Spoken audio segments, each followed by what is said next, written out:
Estamos na semana do Dia Internacional da Mulher e vamos assinalar esta data com uma conversa que cruza liderança, estratégia e tecnologia, três dimensões que são cada vez mais inseparáveis. A minha convidada deste é Comunicar que nos entendemos, é a Wanda Sofia Gonçalves, Country Manager da Ricoh Portugal, ela que gera um negócio que no último ano fiscal faturou mais de 68 milhões de euros. Com formação em Psicologia Social e Organizacional e especialização em Sistemas de Informação e com mais de 25 anos de experiência nas áreas de tecnologia de informação e sistemas, ela liderou projetos de transformação e inovação tecnológica em setores como a energia, o petróleo e gás e serviços financeiros. Antes de assumir a liderança da Ricoh Portugal, desempenhou funções de direção noutras multinacionais e neste episódio vamos então conhecer o seu percurso, as prioridades estratégicas para o mercado português e, inevitavelmente, o papel das mulheres na liderança tecnológica.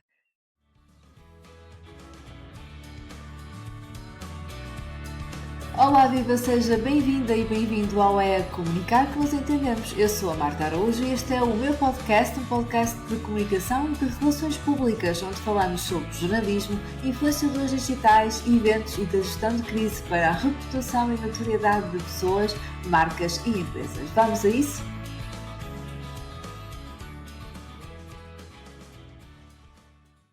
Wanda, muito obrigada por aceitar o convite, é um prazer tê-la aqui connosco. Obrigada, Marta. O prazer é meu por estar aqui convosco hoje.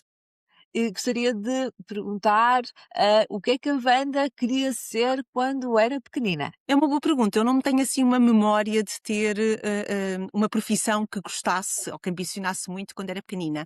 Gostava de fazer muitas coisas e, portanto, imaginava-me muitas coisas e nenhuma em concreto. E, portanto, não tenho assim uma profissão que ambicionava desde pequena. Ok. E, para quem não conhece a Ricoh Portugal, ninguém melhor que a Wanda para explicar assim de uma forma acessível o que é esta multinacional, de tecnologias de informação faz. Pode-nos explicar um pouco com mais detalhe? A Ricoh é uma multinacional que tem 90 anos, nasce num contexto de fabricante e, portanto, muito ligado ao negócio de impressão, e depois seguiu uma estratégia de diversificação do seu negócio. Portanto, tem estado a fazer um investimento grande em termos do IT, em torno daquilo que é a base do negócio da Ricoh mais tradicional e, portanto, muito focado em temas de workplace. E isso tem feito com que a empresa continue a crescer e, portanto, tenha neste momento um leque de opções muito mais variado do que o negócio inicial. Em Portugal, o negócio já é maioritariamente de IT, mais até do que o negócio tradicional. Estamos a falar de cerca de 77% do negócio é IT, 23% é o negócio mais tradicional da Ricoh e intervém em áreas em torno do workplace tão vastas quanto o tema das infraestruturas, portanto, hybrid infrastructures, workplace e end user experience, cyber e smart office solutions, onde entra toda a nossa offering associada àquilo que é o printing e a communication services. Muito bem. Agora voltando aqui o foco mais para a Wanda em concreto, desde a psicologia organizacional até chegar aqui à área tecnológica e mais recentemente ao cargo de Country Manager da Ricoh Portugal, qual foi o seu percurso? Eu referi que passou aqui por várias multinacionais, mas quer-nos explicar aqui um bocadinho, de uma forma resumida, por onde é que andou até aqui chegar? Sim, foi um caminho que eu fui fazendo sem ter assim um destino, a não ser poder crescer e poder fazer coisas que me davam realmente prazer e sentir que fazia a diferença. Eu tive a sorte de ter começado na altura do boom das telecomunicações, há já uns anos, e portanto começo a minha carreira nas telecomunicações móveis, naquela altura em que tínhamos ainda a TMN, a Telecel, a Ótimos a aparecer e portanto entro no mercado de trabalho nessa altura, em que estava tudo muito em efervescência nesse setor e eu tive o privilégio de ter entrado nesse setor e de, dentro desse setor, ter trabalhado em duas startups que são assim uma escola muito interessante porque pela dimensão e pelo ritmo faz com que tínhamos a possibilidade de fazer muitas coisas diferentes, aquilo que dificilmente faremos numa empresa muito estruturada e grande, e isso ajudou-me muito a crescer e acabar por enverdar por um caminho que não era o caminho inicial e portanto acabei por entrar no mundo das tecnologias de informação, e depois, dentro das tecnologias de informação, tive a oportunidade de trabalhar quer do lado do delivery, quer do lado da gestão de clientes, e portanto fui fazendo o meu percurso, crescendo dentro destas organizações, quer do ponto de vista de diversificar em termos de competências, quer em termos de mais responsabilidade. E portanto passei por empresas como a Edinfor, portanto a empresa ainda antes das aquisições, que depois foi adquirida pela Logic e depois pela CGI, portanto fiz uma grande parte do meu percurso dentro deste grupo. Depois passei pela Accenture, onde também tive uma experiência completamente diferente e que me ajudou a enriquecer aquilo que era o meu percurso, e depois vim para a Ricoh assumir este desafio numa fase de transformação do grupo, onde havia aqui a fusão das empresas para se fazer, fruto das aquisições que a Ricoh fez nos últimos anos em Portugal. E em que medida e a partir de quando é que a liderança em concreto entrou aqui de algum modo, em perspectiva na sua vida? Quando é que a Wanda percebeu que, enfim, que era ali um caminho, que seria mais real? Entrou muito cedo e não de forma premeditada. Entrou, não era porque eu tivesse o objetivo de liderar, entrou porque eu fazia parte de equipas com dimensão e naturalmente fui assumindo responsabilidades e passei a coordenar muito cedo, e depois a partir daí foi todo um caminho. Portanto, entrei ao nível da coordenação das equipas ainda no meu tempo de TMN, portanto logo no início da minha carreira, passado um ano e pouco, e depois fui ganhando mais responsabilidade e diversificando aquilo que eram as minhas capacidades, as minhas competências para poder aportar valor, mas aí depois já sempre com funções de coordenação ou de gestão de equipas. Até que chega ao topo dessa ao topo, em Portugal, obviamente, como é que encarou esse desafio? É um desafio muito interessante, porque tinha a ver sobretudo com o projeto de integração das empresas. Eu fiz uma formação na área de Psicologia Social das Organizações, com especialização em comportamento organizacional, porque esta dinâmica das organizações sempre me fascinou muito. E na Ricoh o projeto é um projeto era um projeto de fundir as empresas e, portanto, havia temas culturais, temas de pessoas, que têm que ser particularmente acautelados quando se faz um projeto de fusão, e isso foi o que me moveu. É sempre a natureza dos projetos que me move mais do que o cargo em si, aquilo que possa aportar ou que acho que possa aportar, e a intensidade do projeto é aquilo que normalmente me move neste tipo de decisões. Como a Wanda já explicou, atrás, mas, aos dias de hoje a Ricoh posiciona-se então enquanto integradora de serviços digitais para o workplace, com foco em data center, cloud e cibersegurança, e que gostava de lhe perguntar como é que descreve a proposta de valor da Ricoh para o mercado português, em concreto, tendo em conta aqui as especificidades do nosso tecido empresarial. Como sabemos, a grande maioria, é composta por pequenas e médias empresas. O que é que distingue aqui a Ricoh de outros players de tecnologia, e de serviços geridos? A Ricoh, fruto das aquisições que fizemos, tem uma cultura de muita proximidade aos clientes e, portanto, não é daquelas multinacionais em que é tudo muito standardizado e com pouco espaço do ponto de vista local. Portanto, conseguimos, mesmo dentro da multinacional, manter muita proximidade aos clientes, ter nossas equipas muito no terreno, muito próximas, e isto eu acho que faz toda a diferença, porque conseguimos trazer aquilo que é a escala de estar numa multinacional, mas simultaneamente manter a proximidade e a ligação aos clientes que são tipicamente associados a companhias mais pequenas. E isto é importante em todas as circunstâncias, quando pensamos no tecido empresarial português e na quantidade de PMEs que temos e que são grande parte dos clientes da Ricoh, esta proximidade é essencial para que as coisas funcionem.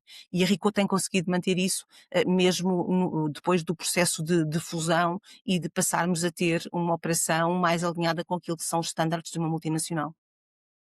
Os últimos dados divulgados, que dizem conta, portanto, dizem respeito ao ano de 2024, dão conta que a Ricoh Portugal teve um volume de negócios, superior a 65 milhões de euros. Estes dados, como referi, foram divulgados, no último trimestre de 2025, mas como é que é liderar uma empresa sendo mulher nas áreas das TI com esta ordem de grandeza? Eu diria que provavelmente é como se fosse um homem, do ponto de vista de desafio. Eu acho que temos características diferentes, e acho que isso é o que nos faz acrescentar mais valor. Portanto, ser uma mulher implica ter um determinado tipo de características e eu acho que não devemos liderar como os homens liderariam, porque somos diferentes e é nesta diferença que está aquilo que é o valor que nós podemos acrescentar. Eu diria que é um trabalho desafiante. Nunca senti nenhum tipo de rejeição ou de algum menosprezo ou o que seja por parte das equipas pelo facto de ser mulher, porque acima de tudo eu acho que é a nossa competência, a forma como nós integramos as equipas e envolvemos as equipas nas coisas que podem fazer a diferença. E esse é um trabalho que tento sempre fazer com as equipas onde estou, sejam homens ou mulheres, e portanto acho que acima de tudo termos diversidade de vários, no sentido lato, não só no sentido de género, no sentido da idade, no sentido da religião, nos vários sentidos que possamos ter de diversidade, é o que pode fazer com que nós avancemos mais, porque trazer diferentes pontos de vista significa sermos mais inclusivos naquilo que é a reflexão que fazemos e, portanto, podemos chegar a mais pessoas, porque não estamos tão estereotipados do ponto de vista das decisões que tomamos. Relativamente a dados de 2025, sei que o ano fiscal ainda não terminou aqui à data de que estamos a gravar, mas pode-nos adiantar alguma informação, relativamente ao ano ao último ano? Bom, a RICO tem um ano fiscal que começa a 1 de abril e termina a 31 de março, portanto ainda não terminamos o ano fiscal de 25, portanto estamos neste momento com toda a intensidade a trabalhar no fecho do ano de 25 e portanto só depois do fecho do ano de 25 é que teremos a possibilidade de divulgar os dados. Muito bem. Voltando aqui ao grande mote deste episódio, porque vamos publicá-lo, na semana então do Dia Internacional da Mulher, gostava de lhe perguntar também como é que vê a participação das mulheres, nas áreas da tecnologia em Portugal, aqui ao nível da evolução, das barreiras que ainda existem eventualmente quais são os progressos mais visíveis, o que é que a Wanda sente a este nível? Eu diria que já estamos melhor, temos vindo a fazer um caminho, mas ainda temos muito caminho pela frente para fazer. E eu diria que não é só ao nível das mulheres, é ao nível da sociedade, porque se queremos que a sociedade seja mais inclusiva, e as mulheres tenham mais oportunidades, temos que trabalhar as novas gerações, quer do lado das meninas, quer do lado dos meninos, porque eles fazem parte da equação também, não é? E, portanto, mais do que fazer coisas diferenciadas para as meninas, que às vezes parece que elas que estamos a fazê-lo no sentido de elas são mais limitadas e, portanto, precisam que a gente ajude mais. Não. Temos é que garantir que as ações que fazemos dão igualdade de oportunidades, porque muitas vezes somos nós, numa fase muito inicial, que começamos a condicionar com o tipo de brinquedos que damos, com o tipo de atividades que proporcionamos. Muitas vezes as meninas são encaminhadas para o balé, para a dança, para atividades mais tipicamente de menina e os rapazes para o futebol e para umas atividades mais físicas. E, portanto, a partir do momento em que abrimos este leque de oportunidades e nós não condicionamos as crianças com estes estereótipos, porque eles não os têm quando nascem, vão criando depois na sociedade onde estão inseridos, com mais facilidade, os meninos adotam coisas que tipicamente associávamos mais às meninas e vice-versa. E isso eu entendo que é uma coisa muito importante, mas é um caminho longo porque é um caminho de mudança geracional e, portanto, nós temos que criar estas condições para que as nossas crianças cresçam num contexto muito inclusivo e em que o que faz a diferença é a meritocracia e não o género. E eu acredito verdadeiramente nisto. Acho que se tem que trabalhar nas camadas muito jovens desde muito cedo. Tipicamente fazia-se os programas de apresentação das áreas tecnológicas às meninas ali entre o nono e o 12º ano, quando têm que escolher a área para onde vão, e tipicamente isto já é tarde, porque elas já vêm condicionadas com o quer ser isto ou quer ser aquilo, dentro daquilo que era a conversa típica das meninas. E, portanto, hoje está-se a fazer cada vez mais este tipo de sensibilização mais cedo. Começamos na primária, junto das crianças, meninos e meninas, a apresentar o leque de opções que têm. E eu acho que isto fará realmente a mudança. Levará tempo. não é a realidade que temos ainda nas nossas organizações. Continuamos a ter muito mais homens do que mulheres a sair dos cursos tecnológicos, e depois dentro dos cursos tecnológicos, quando fazemos ali a análise mais detalhada por tipo de tecnologias, percebemos que quanto mais próximas estão daquilo que nós dizemos do ferro, menos meninas há, e portanto quanto mais softs são, mais meninas temos. E portanto este é também um caminho que temos que fazer, e por isso é que empresas como a Ricoh têm aqui um desafio adicional, que é nas áreas de infraestrutura, que é onde a Ricoh se move, são áreas que ainda há mais homens do que mulheres quando comparado com outro tipo de tecnologias. E, portanto, é todo um caminho que temos vindo a fazer, criar cada vez mais role models, garantir que estamos atentos aos temas de enviesamento para que, quando há processos de avaliação, processos de promoção, as mulheres sejam tidas em conta em igualdade de circunstâncias e não seja afetado por coisas como a maternidade, ou outras associadas às mulheres, e essas sim são biológicas e são nossas, mas que não deverão condicionar, porque sempre que há uma mãe, há um pai. E, portanto, o tema da gravidez é um tema que deve ser visto neste conjunto homem-mulher e não apenas penalizando a mulher. E estas são pequenas coisas que temos que ir fazendo no dia a dia para que as barreiras vão caindo e dar espaço a que as pessoas mostrem o mérito que têm. E na sequência precisamente disso que está aqui a dizer, que políticas internas, é que se revelaram mais eficazes, de acordo com a experiência que a Wanda tem no mercado de trabalho e na Rico em Portugal, em particular, para promover precisamente esta diversidade, e retenção de talento, em concreto do feminino, mas mais nessa iniciativa, no fundo, de que haja uma igualdade de oportunidades dos géneros, não é? Portanto, há iniciativas práticas que queira destacar ou que eventualmente considere que seja importante recomendar às empresas que querem melhorar neste domínio em concreto? Eu acho que há um trabalho interessante a fazer com as mulheres que estão no mercado de trabalho.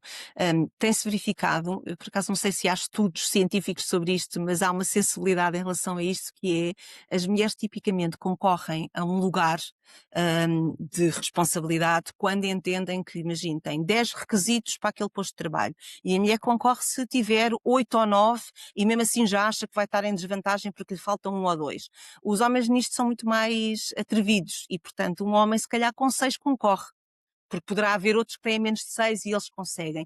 E isto vem de limitações que criámos antes e, portanto, isto é algo que são ações concretas que podemos ter junto das mulheres com quem trabalhamos, no sentido de lhes abrir também esta visão de que deverão concorrer, não se deverão limitar naquilo que é a sua ambição, aquilo que é o seu desenvolvimento, porque é importante sermos arrojados e trabalharmos para conseguir, e não há diferença, não poderá haver diferenças à partida por ser homem ou por ser mulher, e portanto não devemos limitar logo à partida. A questão das avaliações de desempenho, de fazer a calibração daquilo que são avaliações, também é muito importante, porque isto está estudado do ponto de vista da psicologia, que nós tendemos a ter algum tipo de enviesamentos quando fazemos avaliações, e tendemos a beneficiar de alguma forma aqueles que são mais parecidos connosco. É uma natureza humana que quem avalia deverá tentar controlar, combater, mas depois quando nós fazemos a calibração com os pares, isto também nos permite de alguma forma ter a discussão de comparar pessoas, e não interessa se são homens ou mulheres, mas comparar pessoas, aquilo que eram as expectativas, aquilo que eram os objetivos e aquilo que foram os resultados, e portanto abrir mais e não ficar as avaliações tão fechadas, por forma a que não haja enviesamento, que não ajudem aqui o processo de progressão. Isto para quem já está nas organizações. E depois, do ponto de vista de atração de talento, não chega só no momento do recrutamento estarmos atentos e querer ter mulheres. Nós temos processos de recrutamento que abrimos e que não parece uma única, e portanto, por muito que as pessoas estejam sensibilizadas de que é importante haver diversidade, se só aparecem homens não têm como contratar uma mulher.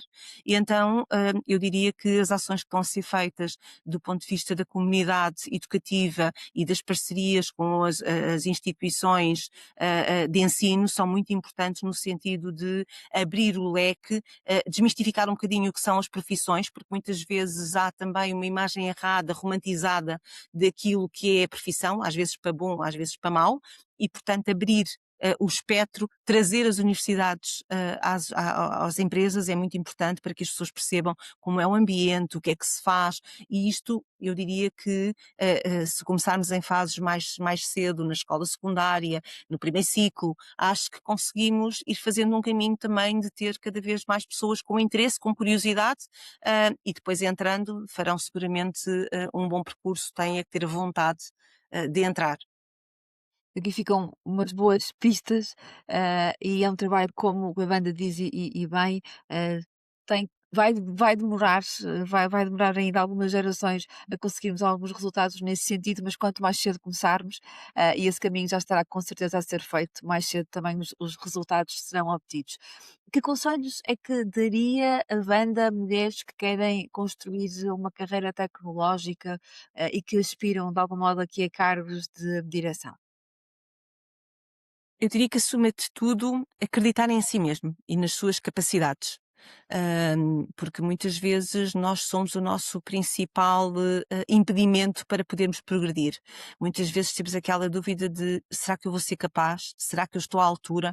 E os homens têm as mesmas dúvidas e, portanto, temos que deixar de nos limitar e depois procurar encontrar, usar mentoring e procurar encontrar pessoas que sejam referências e com quem possam conversar e com quem possam perceber que as dificuldades estão a ter, as dúvidas estão a ter, outras já tiveram e chegaram lá. E nem todas saímos do mesmo sítio. Eu não entrei nas tecnologias de início, entrei nas tecnologias a seguir e fiz o meu caminho. E não foi por não ter entrado de início que não consegui fazer o meu caminho. E às vezes conversar com outras pessoas que tiveram estas experiências ajuda a dar ali um bocadinho de coragem e de deixar-nos nos limitar. É possível, se ela conseguiu, eu consigo. E isto eu diria que é uma arma potente para que as nossas miúdas que tenham dúvidas ganhem mais confiança em si próprias e sigam o caminho. Excelente, eu não diria melhor. Wanda, de volta a si, quais são os objetivos de liderança? Ou seja, gostaria, daqui a uns anos, de ser recordada pelas pessoas que trabalharam consigo, de que modo? Como alguém que as ajuda a crescer, acima de tudo. Aquilo que me dá verdadeiro gosto no dia a dia é o projeto em si. Eu não sou uma pessoa que se move pelo estatuto, movo-me pelo conteúdo mais do que pelo cargo. Gosto de fazer acontecer, gosto de ver os resultados e gosto muito de ver as pessoas com quem trabalho a crescer, a evoluir, e a poderem assumir mais responsabilidades, dentro ou fora, dependendo daquilo que são as suas ambições e das oportunidades que têm. E era isto essencialmente que eu gostava que as pessoas recordassem quando, mais tarde, quando deixarem de trabalhar comigo ou continuando a trabalhar comigo. Correto. E de volta a Ricoh Portugal, o que é que podemos esperar da companhia? Quais são aqui os objetivos a médio prazo para o nosso país? Correto. Eu diria que é muito de consolidação. A Ricoh em Portugal passou este ano por um processo grande de transformação com a fusão das empresas. Portanto, tínhamos entidades que tinham sido adquiridas e que mantiveram muito daquilo que era a sua cultura, da sua forma de estar. Tivemos um ano de transformação em que integramos essas entidades, tentando não perder nada daquilo que era a identidade enquanto capacidade de entrega, reconhecimento de mercado, e conseguimos ultrapassar essa fase. Agora estamos numa fase que entramos numa fase de consolidação. Há que consolidar para continuar a crescer de uma forma sustentada, mas já todos em torno de uma mesma cultura, de um mesmo objetivo, portanto um ano rico, como nós chamamos. Muito bem.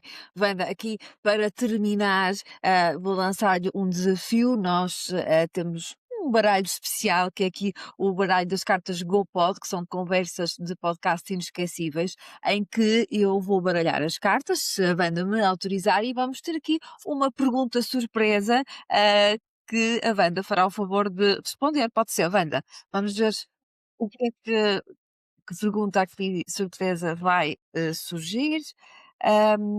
Deixa-me ver aqui. Vamos ver.